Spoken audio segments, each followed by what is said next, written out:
যে ফলটা আমরা দেখতে পাচ্ছি সেটা অন্য কিছু না, এটা সবেদা গাছ।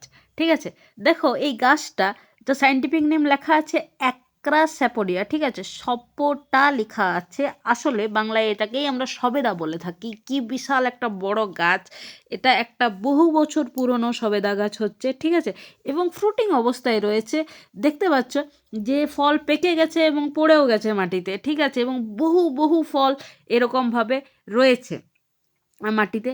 এটা একটা বড় সবেদা গাছ, এবং যেটা অবস্থিত, আবারও বলছি, লালবাগ বটনিক্যাল গার্ডেন বেঙ্গালুরুতে অবস্থিত, এবং বহু বছর পুরনো। এর ট্রাঙ্কটা দেখলেই তোমরা বুঝতে পারবে, দেখো গাছে ফ্রুটিং অবস্থায় কি সুন্দর দেখতে লাগছে।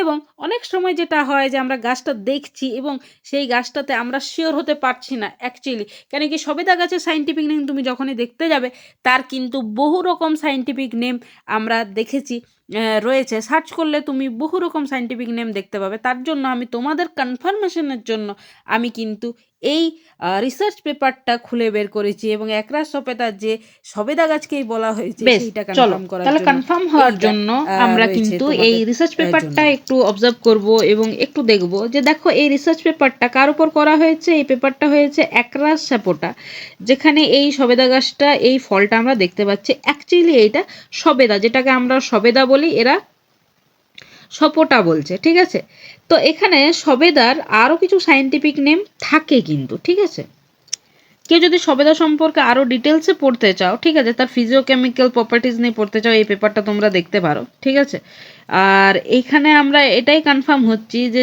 যে গাছটা আমরা এতক্ষণ ধরে পড়ছি, জানার চেষ্টা করছি, সেটা অ্যাকচুয়ালি সবেদা গাছ, এবং সব এর সাইন্টিফিক নেম যেটা লেখা আছে সেটা অ্যাকচুয়ালি একরাশ সপোটা। এর কিন্তু আরও অন্যান্য সাইন্টিফিক নেম হয়ে থাকে। ঠিক আছে, তো অতএব অবাক হওয়ার কিছু নেই, সবেদার অনেক রকম সাইন্টিফিক নেম হয়ে থাকে, এবং এখানে আমরা তার ডিটেল পাবো। ঠিক আছে, তার ডিটেল স্টাডি তোমরা চাইলে করতে পারো। আপাতত আমরা এটাই দেখবার ছিল আমাদের, যে অ্যাকচুয়ালি আমরা যেটাকে দেখছি, ঠিক আছে, সেইটা সবেদা গাছ কি না। তো এইটা অ্যাকচুয়ালি সবেদা গাছ অনেকেরই বাড়িতে রয়েছে, অনেকেরই বাড়িতে সবেদা গাছ খুব কমন ট্রির মধ্যে পড়ছে।